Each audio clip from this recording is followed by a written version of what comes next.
a quick announcement before I go on to the video. I'm calling out to all my awesome viewers who live in New York or the Philadelphia area. I might be visiting the States, specifically New York and Philadelphia, in a couple months' time. If any of you are keen on meeting up, playing some games, or just having a friendly chat in a local coffee shop, do drop me a message in my inbox or comment on this video or something. I would love to get in touch. Till then, enjoy my videos. Today, I wish to talk about Checkpoint, which is probably the most interesting of the ICE released in Order and Chaos. It joins Cell Portal and Wormhole as the upper echelons of code gates. And as if most code gates in this game aren't cheap enough, Checkpoint only costs 4 credits to rest, cheaper than all of the other high strength code gates. So, such value for money must be too good to be true, isn't it? Well, of course, the main problem with Checkpoint is that it opens up many options for the runner because of the way that it works. For starters, the runner can circumvent the punishing nature of Checkpoint by eating the trace and then jacking out after the trace fires harmlessly. They can also choose to press on the run and take 3 meat damage after ending the run, which doesn't really matter if they are performing an 11 card medium dig run on your R&D. Or they could choose to beat the trace, which taxes for 5 credits, supposing the corp does not boost it. This does not force a decoder out of them, and of course, Checkpoint is illicit, which means that the bad part given to them will make beating this trace 5 easier, as well as increase vulnerability on your other servers, especially your assets and upgrades, which can be trashed much more cheaper. So as the corp, when you do choose to include Checkpoint in your deck, how will you play it? Well, for starters, it very much resembles Neurokatana, which does 3 net damage instead of 3 meat damage. So in the same vein as when you use Neurokatana, you want to use Checkpoint in decks where you can threaten a flatline somehow. So obviously, Argus Security comes to mind right here, as well as other cards that fire off and deal damage upon a successful run, such as Snare upon access, or Dedicated Response Team if they end the run with a tag. Another way to achieve this is to have a combo that finishes the runner off while taking advantage of the window when they have a low card count due to getting hit by the 3 net damage. One such way is to fire off a false lead into a series of punitive counter-strikes. So, in such decks, the runner can still have control over their fate. They won't necessarily be forced into a flat line because they can simply choose to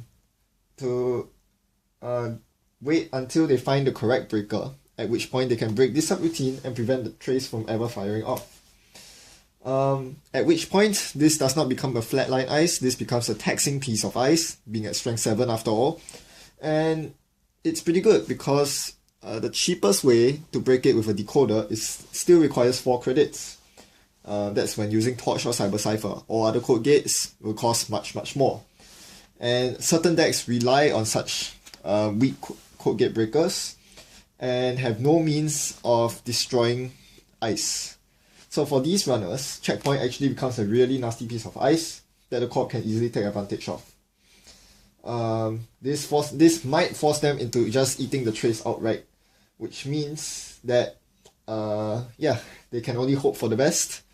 And if Checkpoint is the first piece of so in these cases you want to leverage on, you want to make Checkpoint as effective as possible.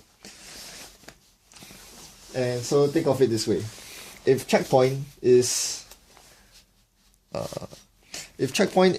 outermost piece of ice on the server, the runner can simply run and see how much the corp traces. If the corp boosts the trace, they can simply jack up and spend the next click running again, effectively wasting the corp's credits.